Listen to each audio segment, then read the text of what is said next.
Okay.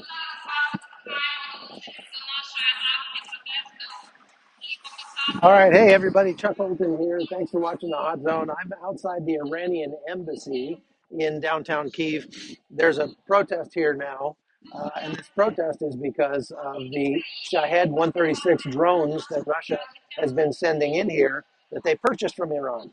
Now, Iran says, we're going to walk this way a little bit. Uh, Iran says that they denounce this war, they have condemned this war, and yet they are selling these deadly drones to Russia, allowing Russia to continue to pound civilian areas inside Kyiv. They killed a half a dozen people yesterday, including a pregnant woman and a child. Now we're going to go over here to the. We're going to see what's going on.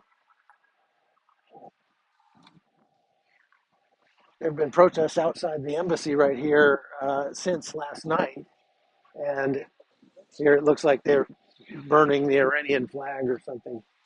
We'll see.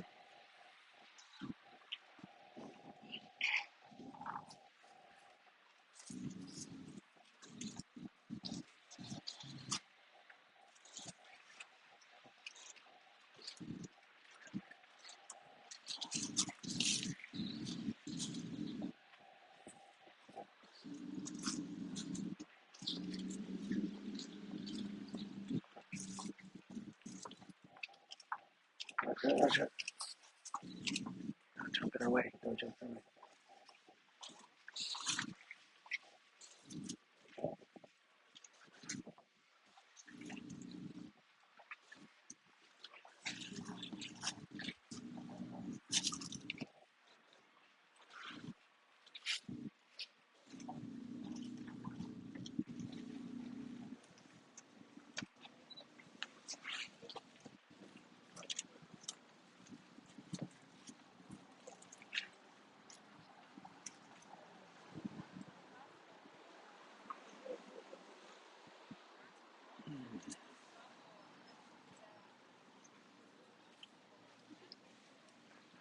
This is live. There are hundreds of people obviously very angry about this. They're calling for sanctions on Iran.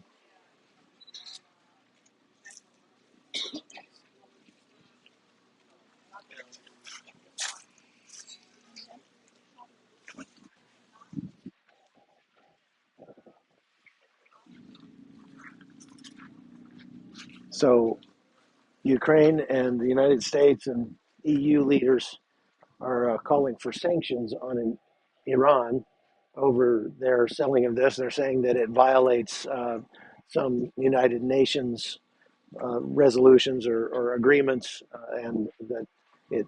So now Iran deserves more sanctions. Now you have to understand, Iran has been up until February 24th of this year. Iran was the most sanctioned country in the world, and the United States has had sanctions against Iran since 1979, on and off, almost the entire time. And so Iran and Russia are now the two most sanctioned states in the world, and they're that whenever they get sanctions put on them, it drives them closer together as trading partners. So obviously, Iran needs the money. They have a very big military industrial complex and make lots of different weapons. Even Ukraine has bought some weapons from Iran. Some of the Bayraktar drones that Iran makes has have been purchased by Ukraine, hundreds of them, I believe. But you, again, if Iran is condemning this war, then why are they selling weapons to Russia, who is the aggressor? And that's a real question here. I don't know that any more sanctions are going to affect Iran that much. They are really more likely to try to sanction anybody who provides data chips or computer chips or anything high tech like that to Iran, because since the sanctions took place against Russia, Russia has not been able to replace its weaponry to build more rockets and things like that because it needs those data chips. And so what they're trying to do is sort of do an end run around the sanctions by buying them from countries who can still buy the data chips, like Iran. And those I was wrong about those Bayraktar drones. Those are made in Turkey, not Iran. Um, so Turkey is another one that Turkey has the access to these things, and if Russia could buy from Turkey, they would. I don't think they can because they're adversaries. Nevertheless, we're going to move over here so you can hear me better. Uh,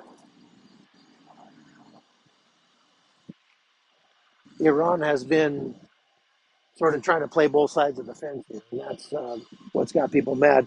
Russia is changing its tactics somewhat by trying to target critical infrastructure, especially the power grid, the gas network, and the water network, to try to basically cut off our water, our power, and our light and our heat for the winter. They're trying to freeze the Ukrainians out, and that's their plan.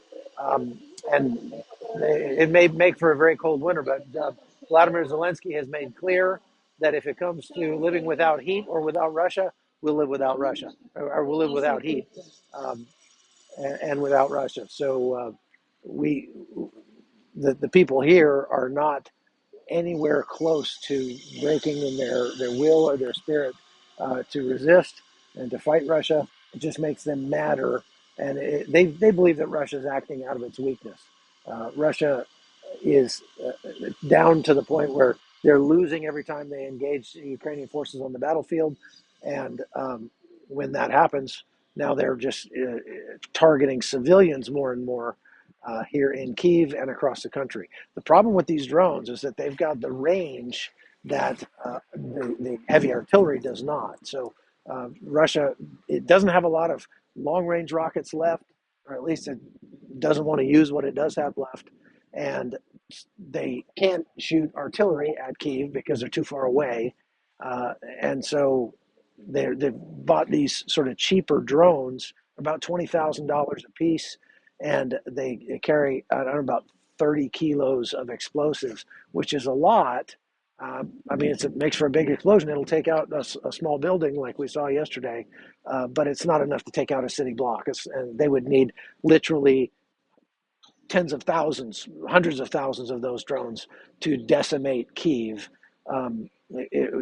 This is obviously much more of an annoyance, and if the drones can strike at the power network and at the heat network, that will make for a very uncomfortable winter here in Ukraine. So that's what I've got for the podcast today.